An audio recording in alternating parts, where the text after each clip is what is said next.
एक पाव चहाची पावडर घेतली ना, त्याच्यामध्ये आपल्याला 2-3 चमचे ही पावडर घालायची आहे. तुम्ही याचा चहा करून बघा, तुमची तारीफ केल्याशिवाय अजिबात राहणार नाही.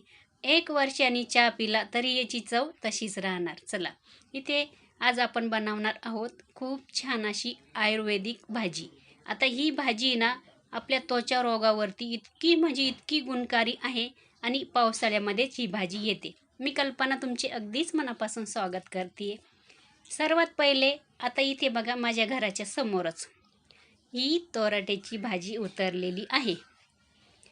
तोराट्याच्या भाजीला खूप सारे नावं आहे, पण आमच्या गावाकडे, आमच्या भागामध्ये याला तोराटे म्हणतात. चला, इथे बघू शकता, अगदी छोटी छोटी कवळी कवळी आहे तोराट्याची भाजी. आणि ह्या भाजीचे ना खूप म्हणजे खूप गुण आहे ह्या भाजीमध्ये.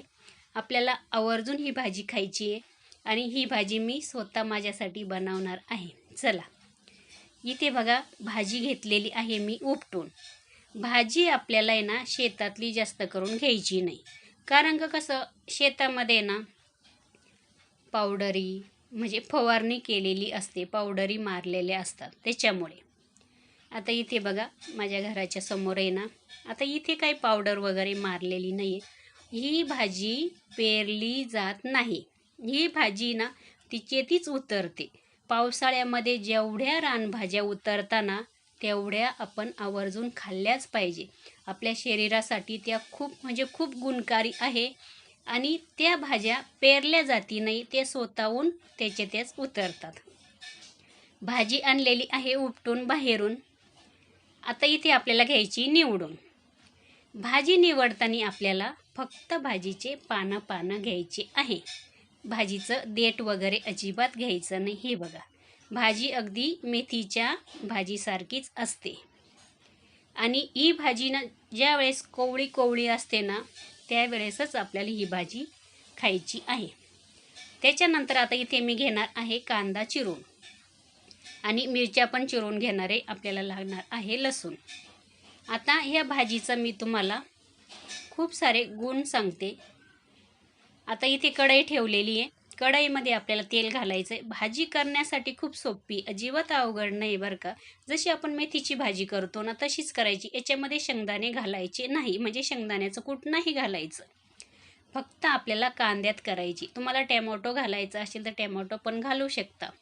हिरवी मिरची, लसूण आणि कांदा आणि टॅमॅटो आणि भाजी घालून घ्यायची आणि थोडंसं मीठ घालायचं. एवढी छान लागते भाजी, एवढी गुणकारी ही भाजी. आता तुम्हाला सांगते चहाची रंगत कशी वाढवते ही भाजी. आता हे तोराटे ज्या वेळेस मोठे होतात त्याला शेंगा येतात.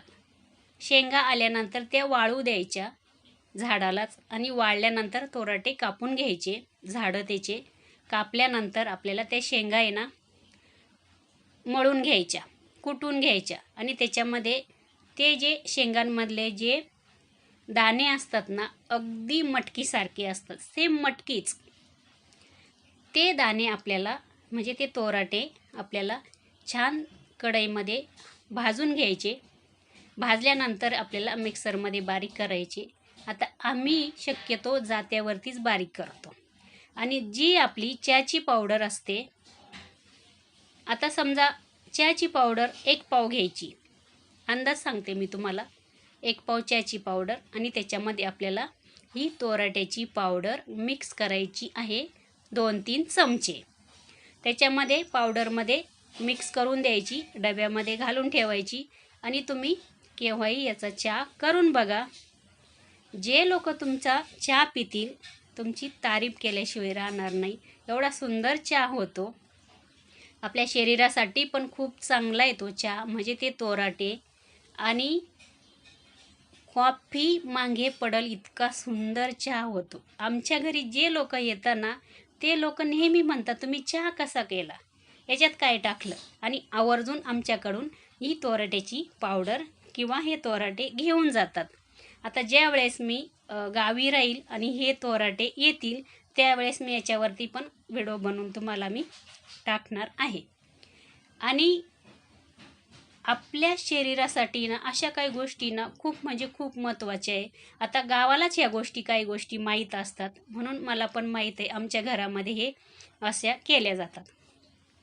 हे बघा, कढईमध्ये थोडंसं तेल टाकलं. तेल पण आपल्याला जास्त टाकायची गरज नाही. त्याच्यामध्ये लसूण, हिरवी मिरची आणि कांदा फ्राय करून घेतला. भाजी ना स्वच्छ अशी धुतली बरं का. 2-4 पाण्यानं धुवायची, कारण का बाहेर खूप पाऊस पडतो. चिखल माती माखलेली असते पूर्ण भाजीला. भाजी स्वच्छ अशी धुवून घ्यायची. भाजी निथरून घेतली आणि त्याच्यामध्ये भाजीचे पानं असे टाकून घेतले. थोडंसं मीठ घातलं आणि गरमागरम ही भाकरीबरोबर खा, ज्वारीची भाकरीबरोबर खा, बाजरीच्या भाकरीबरोबर खा. एवढी सुंदर भाजी लागते ना. पावसाळ्यामध्येच ह्या भाज्या येतात आणि एवढ्या आयुर्वेदिक ह्या भाज्या आहे आपल्या शरीरासाठी. हे बघा, मी बनवली, माझ्या सासूला पण दिली. माझी सासूबाई म्हणत होत्या खूप छान झाली ही भाजी. माझ्या सासूबाईनं खूप खाल्लेली ही भाजी पहिले आणि मी बनवली दिली. चला, व्हिडिओ कसा वाटला? बाय.